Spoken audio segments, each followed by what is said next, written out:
नमस्कार दोस्तों, welcome back to Money Matters. बात करेंगे आज मेटल स्टॉक्स के ऊपर। आज से कुछ समय पहले हमने मेटल स्टॉक्स में इस वीडियो में बात करी 7 मेटल स्टॉक्स की। आज इस वीडियो में हम 5 की बात करने वाले हैं, 2 की नहीं करेंगे। एक तो वेदांता की नहीं करेंगे, एक एनएमडीसी की। वेदांता की इसलिए नहीं करेंगे, वेदांता ऑलरेडी डबल हो चुका है और वेदांता के ऊपर एक सेपरेट वीडियो ये दिया था जहां मैंने बताया था कि मैं तो नहीं बेचूंगा, भले ही डेट की न्यूज आ रही है, कुछ और न्यूज आ रही है, नहीं बेचना, 200 के आसपास है, नहीं बेचना और ये स्टॉक आने वाले टाइम में अच्छे डिविडेंड देता रहेगा, मैं तो नहीं बेचूंगा। तो आज वो शेयर डबल से भी ज्यादा हो चुका, आप देख सकते हैं। एक ऐसी एनएमडीसी है, उसका ये वीडियो अपलोड किया था जो second channel the bull run stocks पे है। वहां पे मैंने इसकी complete overall long term journey समझाई है कि आने वाले कई सालों तक ये कंपनी कैसे परफॉर्म कर सकती है। अब बाकी जो 5 मेटल स्टॉक्स हमने लास्ट वीडियो में डिस्कस करे थे वो आज इस वीडियो में वापस देखेंगे। कई स्टॉक्स अच्छे चल चुके हैं, कई स्टॉक्स में अच्छे रिटर्न मिल रहे हैं। अभी मेटल में तेजी है या मंदी, वो सारा एनालिसिस हम करने वाले हैं। तो बिना टाइम गवाए इस वीडियो की शुरुआत करते हैं। लेकिन आपका किसी स्टॉक पे कोई क्वेश्चन हो, किस सेक्टर पे अगला वीडियो चाहिए, कमेंट बॉक्स में जरूर बताइए। और ध्यान रखिए, जो हम यहाँ पे बात कर रहे हैं, अगर आपके पास एडवाइजर है तो उसके साथ डिस्कस करना है, नहीं है तो इस वीडियो को सिर्फ सीखने के पर्पज से देखिए, रिकमेंडेशन ना माने। सबसे पहले जिस कंपनी के ऊपर बात करने वाले हैं उस कंपनी का चार्ट जो होगा वो आपके सामने चल रहा है। Company name is Tata steel limited, ये आपको दिख रही होगी टाटा स्टील। राइट नाउ आपको इस कंपनी का चार्ट दिख रहा है। लास्ट वीडियो में जब हमने बात करी थी तो शेयर 130-40 के आसपास यहां पे ट्रेड कर रहा था। हमने 127 के एसएल की बात करी थी कि 127 के नीचे वीक होगा, तब तक वीक नहीं है और ये स्टॉक 180-90 के घर पकड़ सकता है। ऑलरेडी डिस्कस हुआ था। अब देखिए 180-90 के घर ऑलरेडी ये पकड़ चुका है, वहां पे गया है, ऑलमोस्ट उसी प्राइस पे अभी भी खड़ा है। आज की डेट में क्या हो सकता है वो समझते हैं। सबसे पहले मंथली चार्ट अगर आप देखेंगे तो आप ये बताइए, क्या इस स्टॉक का ट्रेंड आपको बेरिश लग रहा है? Answer is no. क्या इस स्टॉक का ट्रेंड अभी भी बुलिश है? Yes, answer is yes. लेकिन क्या अभी इस स्टॉक में जिस हिसाब से एक कैंडल बनी है, इसके बाद आपको क्या लगता है कि यहां पर कोई फ्रेश बाय आ सकती है क्या बड़े प्लेयर की तरफ से? तो वो देखने वाली चीज हो जाती है। तो हमारी ड्यूटी क्या है? मान लीजिए हम लोगों ने नीचे से कहीं से भी ले रखा है, तो आज की डेट में हमारी ड्यूटी क्या है? कुछ ना कुछ प्रॉफिट बुकिंग इस रेंज में जरूर होनी चाहिए, पार्शियल प्रॉफिट बुकिंग जरूर होनी चाहिए, पार्शियल जरूर बुक करना है।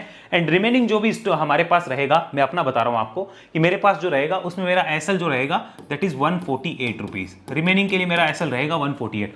तो राइट नाउ मैं इसे राइड कर रहा हूं 148 के ट्रेलिंग एसएल के साथ में। और ये स्टॉक जिनके पास नीचे से पड़ा है, आई थिंक वो भी इसे 148 के साथ देख रहे होंगे। और पार्शियल प्रॉफिट बुकिंग इस रेंज में जरूर होनी चाहिए। ऐसा नहीं कि हम लेकर ही बैठे हैं। हाँ, किसी का विजन ये है कि उसे 5-10 साल रखना है, कैपिटल की भी जरूरत है नहीं, 5 से 10 साल वो वेट कर सकता है, तो अलग बात है, फिर उसके लिए एनालिसिस कोई काम नहीं करेगी, फिर तो माइंडसेट बड़ा चाहिए।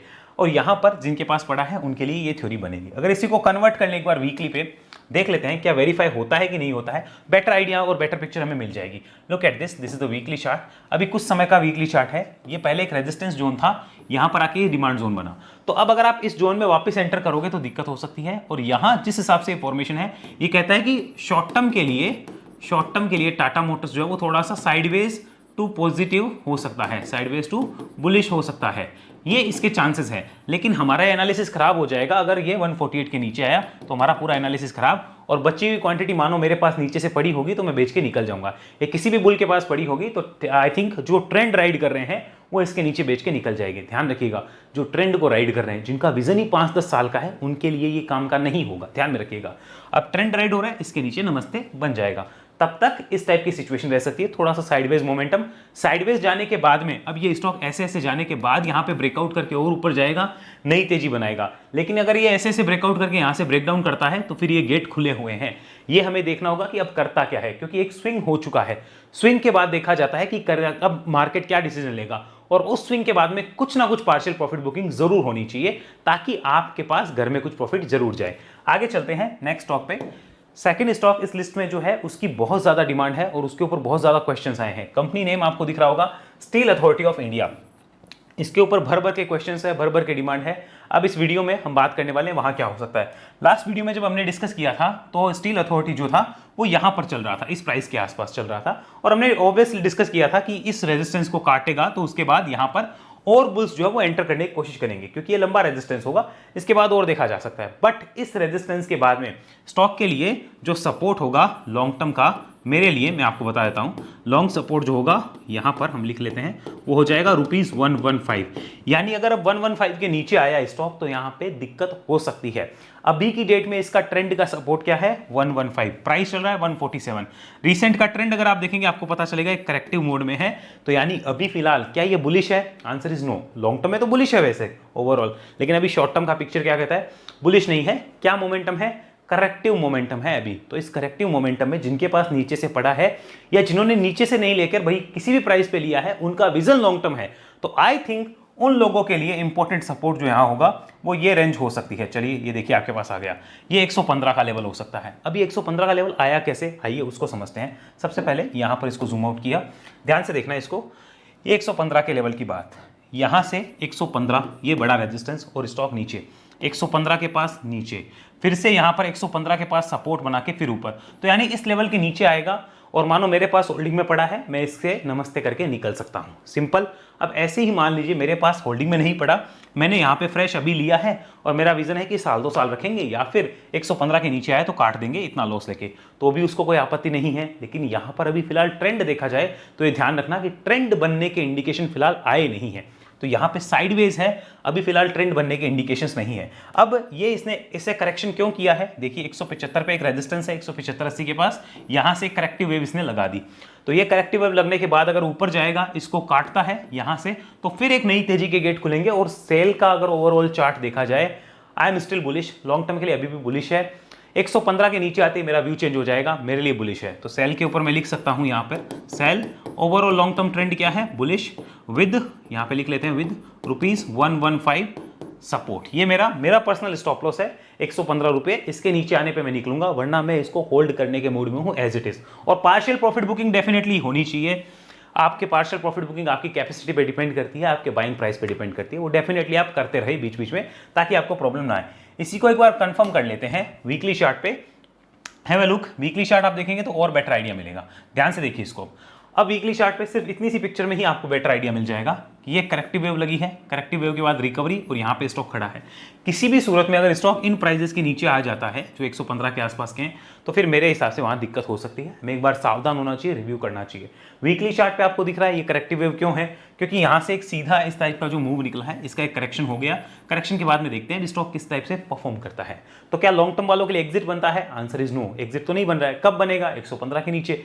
क्या शॉर्ट टर्म वालों के लिए कोई यहाँ पे स्विंग का सेटअप है क्या, is there any swing setup, नहीं, स्विंग का कोई सेटअप भी नहीं है, अभी फिलहाल कोई स्विंग का सेटअप नजर नहीं आ रहा है, ये भी नोट डाउन करके रख लीजिए। अब चलते हैं जिंदल स्टील एंड पावर और JSW स्टील पे। अब आ गया है हमारे सामने जिंदल स्टील एंड पावर का चार्ट। याद करिए हमने यहां पर इसकी बात करी थी और ये मेरा स्टॉक ऑफ द वीक भी रहा हुआ है, यहां पर इसकी बात करी थी, ये एसएल था और इस एसएल के साथ इसको ऊपर जाना था। तो देखिए स्विंग के टारगेट तो आ गए। अगर कोई लॉन्ग टर्म लेके बैठा है, डेफिनेटली पार्शियल प्रॉफिट बुकिंग बनती है, मैं तो यही कहना चाहूंगा, पार्शियल प्रॉफिट बुकिंग बनती है। वो किसकी कितनी कैपेसिटी है वो अपने हिसाब से, और रिमेनिंग जो भी है इस ट्रेंड में अगर कोई बैठा है तो ट्रेंड राइड बनता है, ट्रेंड राइड लिख लेते हैं, ट्रेंड राइड ₹900 के साथ। 900 के नीचे क्लोज होता है तो कट क्लोज समाप्त हो जाएगा, पूरा ट्रेंड खराब हो जाएगा, यानी एक बार का ट्रेंड पोज हो जाएगा। अब उसके बाद वो साइडवेज जाएगा या वापस बेरिश होकर वापस बुलिश होगा, वो नहीं पता होता है। तो हमें, हमारी ड्यूटी क्या है कि 900 के नीचे आता है तो एक बार हमें रिव्यू करके देखना है कि अब क्या संभावनाएं हैं। उस वक्त अगर हमें दिखता है कि नहीं, यहां से अब आने का ट्रेंड बनने का चांस कम है, तो नया ट्रेंड बनने से पहले ही हम यहां पर 900 के नीचे निकल जाएंगे, क्योंकि अब नया बेरिश बनेगा या साइडवेज बनेगा वो मैं नहीं पता, लेकिन इतना पता हो जाए कि बुलिश ट्रेंड एक बार का खत्म इसके नीचे होगा। और जब तक 900 के ऊपर है, अभी लगभग 1050 के आसपास चल रहा है, कोई दिक्कत नहीं है, but duty is partial profit booking होनी चाहिए, बिकॉज आप 40-50% के प्रॉफिट में इजीली बैठे हो कम से कम, तो डेफिनेटली होनी चाहिए मेरे हिसाब से, बाकी आपकी पर्सनल इच्छा है। हाँ, इस चार्ट को अगर एक बार मैं इस टाइप से आपको दिखाऊं तो ध्यान से देखिए किस तरीके से इसका मोमेंटम रहा है, और ये 900 का लेवल क्यों इंपॉर्टेंट है, ये इस मंथली कैंडल का लो भी बना हुआ है, यानी कि पिछले 2 महीने का लो 900 के नीचे नहीं है। तो अगर अब 900 टूटता है तो मैं नमस्ते करना चाहिए, नमस्ते करना हमारी ड्यूटी है। बाकी जिसका विजन 5, 10, 20 साल का है, बात अलग है भैया, फिर आप अलग चीज कर रहे हो। और ये 1046 के आसपास अभी खड़ा हुआ नजर आ रहा है। एक बार वीकली कन्वर्ट करके देखते हैं, is there any chance of fresh swing trade right now, वो भी हमें समझना होगा, क्योंकि मेरे हिसाब से फ्रेश स्विंग के चांस अभी मेटल में कम बन रहे हैं। तो इसका वीकली ट्रेंड अगर हम देखना चाहें, ध्यान से देखिए इसको, स्टॉक किस तरीके से ऊपर गया, कंसोलिडेशन ब्रेकआउट, ऊपर गया कंसोलिडेशन ब्रेकआउट, ऊपर गया कंसोलिडेशन अगेन, तो इसके ऊपर जाता है, लाइक 1080 के ऊपर जाता है, तो हम 1000 का एक सपोर्ट रख के एक स्विंग ट्रेड देख सकते हैं। ₹1080 के अबो ₹1000 को एक बार सपोर्ट बना के हम स्विंग ट्रेड के लिए अपने एडवाइजर से बात कर सकते हैं। लेकिन फिलहाल ऐसा कुछ भी नहीं है, 1080 के ऊपर सस्टेन करना चाहिए, लगभग एक दिन सस्टेन कर जाए तो बढ़िया होगा, फिर सपोर्ट जो है 1000 के साथ इसके स्विंग के लिए देखा जा सकता है।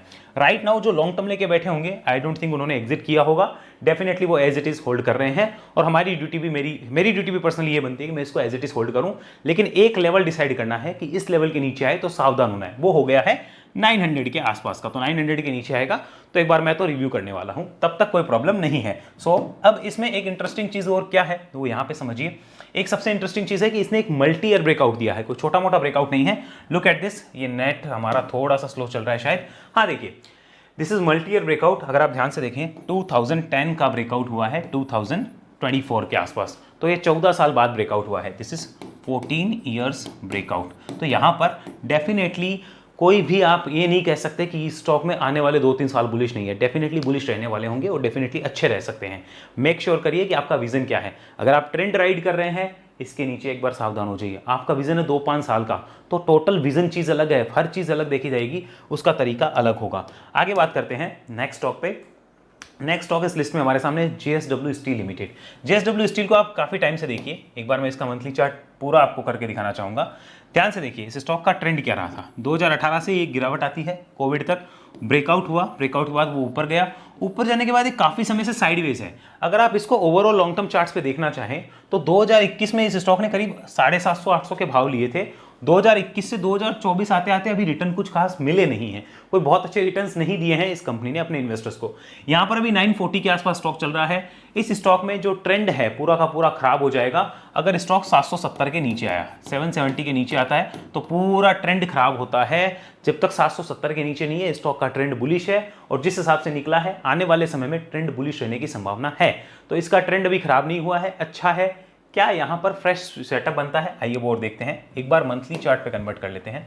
मंथली पे देखेंगे तो बेटर आइडिया मिलेगा, वीकली पे देखते हैं तो शॉर्ट टर्म का बेटर आइडिया मिल जाता है। ध्यान से देखिए इसको, this is the monthly chart. अब आप खुद सोचिए, ये इस टाइप से यहाँ पे था, ब्रेकआउट करके ऐसे रीटेस्ट करके इस तरीके से गया है। तो यहाँ पर अब आपको क्या लगता है, क्या स्टॉक ने परफॉर्मेंस बहुत बड़ी दे दी? नहीं दी है, पिछले 3 साल से कोई खास परफॉर्मेंस नहीं आई है। इसको ऐसे समझिए, ये स्टॉक अभी इस प्राइस के आसपास है, और अगर इन लेवल्स के नीचे आता है 770 के नीचे, तो यहाँ पर पूरा ट्रेंड बेकार है, तब तक ट्रेंड बेकार नहीं है। तो जो नीचे से लेके बैठे हैं लॉन्ग टर्म, क्या वो बेच के निकल गए? नहीं निकले। बट क्या वो पार्शियल प्रॉफिट बुकिंग कर रहे होंगे? डेफिनेटली कर रहे होंगे। पार्शियल प्रॉफिट बुकिंग मस्ट है और डेफिनेटली होनी चाहिए, और उसके बाद में रिमेनिंग को 770 के साथ राइड। किसी का विजन ये है कि नहीं हम तो पार्शियल प्रॉफिट बुकिंग नहीं करते, हम तो सिर्फ राइड करेंगे 770 के साथ। बिल्कुल आप अपने एडवाइस से बात कर सकते हैं, पर्सनल रिक्वायरमेंट के ऊपर चीज़ें होंगी, लेकिन ट्रेंड इसका बुलिश है, ये अभी भी बेरिश नहीं हुआ है, यानी बुल्स के पास अभी भी इसकी पकड़ है। अब वो पकड़ कब कमजोर होगी? शायद इसके नीचे कमजोर हो सकती है, इस बात को आप नोट डाउन कर लीजिए। क्या यहाँ पे कोई स्विंग के सेटअप बन रहे हैं? एक बार डेली चार्ट और देख लेते हैं, डेली चार्ट पे और बेटर पिक्चर मिल जाएगा क्या कोई स्विंग का सेटअप है या नहीं, क्योंकि स्विंग के लिए डेली वीकली सबसे इंपॉर्टेंट हो जाते हैं। So look at this swing trade के लिए यहाँ पर ये देखिए, फिलहाल अगर आप देखेंगे जिस हिसाब से स्टॉक नीचे गया, ये रिकवरी करी, क्विक रिकवरी करी, क्विक रिकवरी के बाद यहाँ पे स्टॉक खड़ा है, तो यहाँ पर स्टॉक स्ट्रॉन्ग तो लग रहा है, बट कोई स्विंग वाले इंडिकेशंस जो हैं वो यहाँ पे इतने कंफर्टेबल नहीं आ रहे, और स्विंग वालों के लिए बचना चाहिए। एक बार इससे दूसरी अपॉर्चुनिटी देख सकते हैं, और जिनके पास पड़ा है उनको कोई प्रॉब्लम नहीं आ सकती अगर वो 770 के साथ बैठे हैं तो। आइए अगले स्टॉक पे बात करते हैं। नेक्स्ट स्टॉक इस लिस्ट में हमारे सामने है हिंडाल्को लिमिटेड। अब हमारे सामने चल रहा है हिंडाल्को का चार्ट, ये मंथली चार्ट है। आप याद होगा आप लोगों को हिंडाल्को पे मैंने यहाँ पर आपसे बात करी थी कि स्टॉक जो है बहुत अच्छा परफॉर्म कर सकता है आने वाले समय में। स्टॉक ने देखिए कितने अच्छे लेवल्स यहाँ पे दिए हैं, आज भी अपने हाईज के आसपास खड़ा है कंप्लीट रिकवरी करके। तो अगर किसी के पार्शियल प्रॉफिट बुक नहीं हुए हैं जरूर देखिए, एडवाइजर से बात करिएगा क्या करना है क्या नहीं। लेकिन अगर ओवरऑल इस ट्रेंड को देखा जाए तो इस ट्रेंड को समझिए, स्टॉक ने इस रेंज के आसपास एक रेजिस्टेंस लिया था, नीचे आया था, ऊपर क्विक रिकवरी हुई, वापस से यहाँ नीचे आया, फिर ऊपर गया, फिर नीचे। तो यहाँ पर 595 सिंपल, बहुत ही सिंपल 595 अभी का ट्रेंड का हमारा ट्रेलिंग एसएल बनता है, मेरा पर्सनली बनता है 595 अपना टीएसएल बन जाता है। मेरे ट्रेंड का टीएसएल क्या है? 595 रुपीज़, ये मुझे नोट डाउन करके रखना होगा। तो यानी कि अगर मैंने नीचे से ले रखा है, क्या मैं इसको बेच रहा हूं? नहीं बेच रहा, पूरा नहीं बेच रहा हूं, राइड कैसे कर रहा हूं? 595 के साथ। अब किसी को पूरा राइड करना है, पार्शियल राइड करना है, as per their personal requirement. क्या मैं यहां पर अगर कोई फ्रेश ले रहा है तो उसके लिए भी इंपॉर्टेंट सपोर्ट आज की डेट में क्या हो रहा होगा? 595 रुपीज़ का। ध्यान में आया?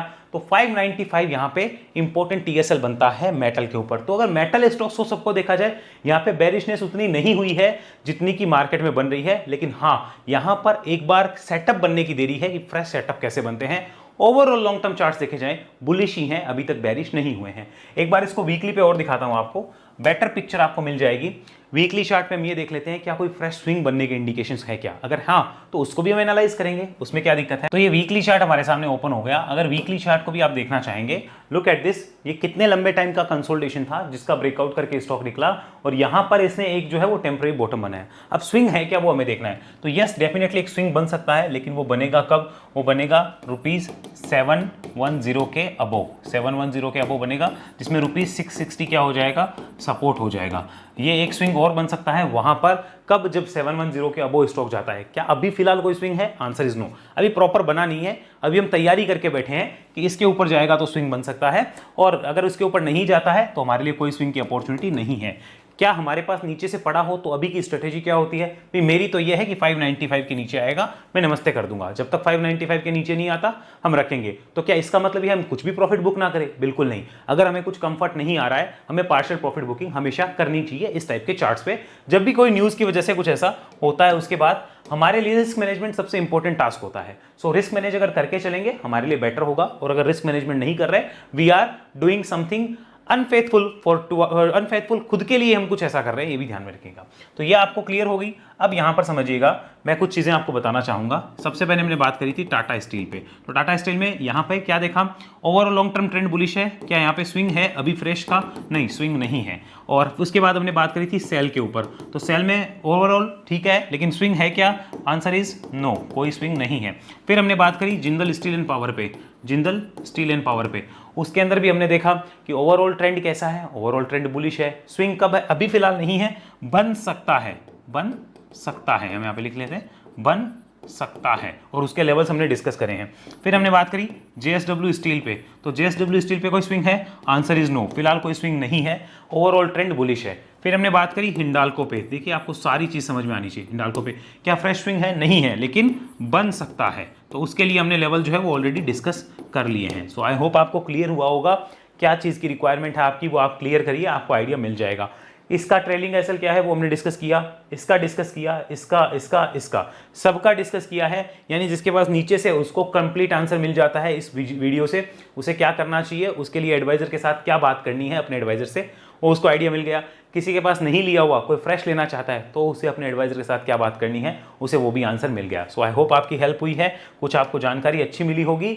ओवरऑल मेटल में मंदी अभी फिलहाल नहीं दिखती है, ट्रेंड अभी भी बुलिश है। जिस दिन ट्रेंड बेरिश होंगे उस दिन हम मानेंगे कि मंदी आ गई। हो सकता है कल से बेरिश हो जाए, लेकिन बेरिश होंगे तब हम मानेंगे कि हाँ मंदी आ रही है, तब तक मंदी के चांस नहीं है। और बेरिश होंगे या बेरिश होने वाले हैं, उससे पहले क्या हमारी ये ड्यूटी नहीं है कि हम पार्शियल प्रॉफिट बुक करके रखें। तो ये आपको समझना होगा कि पार्शियल प्रॉफिट बुकिंग हमेशा जरूरी होती है जब आप इतने अच्छे रिटर्न्स लेके बैठे होते हो। बाकी किसी का विजन अगर 10 साल का ही हो जाता है तो भैया हम कुछ भी नहीं कह सकते, ध्यान रखना। आई होप आपको सब समझ आए, कोई मेरी त्रुटि रहे तो मुझे क्षमा करने का कष्ट करिएगा। और ऐसी एनालिसिस सीखना चाहते हैं, वेव एनालिसिस में आइए, डिटेल डिस्क्रिप्शन मिलेगी। ज्यादा जानकारी के लिए इस नंबर पे आप संपर्क करके वेव एनालिसिस की डिटेल ले सकते हैं। ये एक पर्सनल और 1-to-1 ट्रेनिंग प्रोग्राम है, एक समय में एक ही इंसान मेरे साथ सीखता है। अगर आप सीखना चाहें कॉन्टैक्ट करिए। इसका फीस रहता है 44,000 रुपीज़। आपके बजट में है तो ही आप संपर्क करें, आपके लिए अच्छा होगा और मेरे लिए भी अच्छा होगा। हमारे लिंक से अकाउंट ओपन करके भी कनेक्ट हो सकते हैं, हमारे ग्रुप के पार्ट बन सकते हैं। आप चाहते हैं तो अकाउंट ओपनिंग के लिंक आपको डिस्क्रिप्शन में मिल जाएंगे, और इस नंबर पर संपर्क करके भी जानकारी ले सकते हैं। साथ में चैनल के डायमंड या एसटीपी बटन पर क्लिक करके, ज्वाइन बटन पर क्लिक करके भी कनेक्ट हो सकते हैं। अगली वीडियो मिलते हैं, तब तक के लिए धन्यवाद। जय हिंद, जय भारत।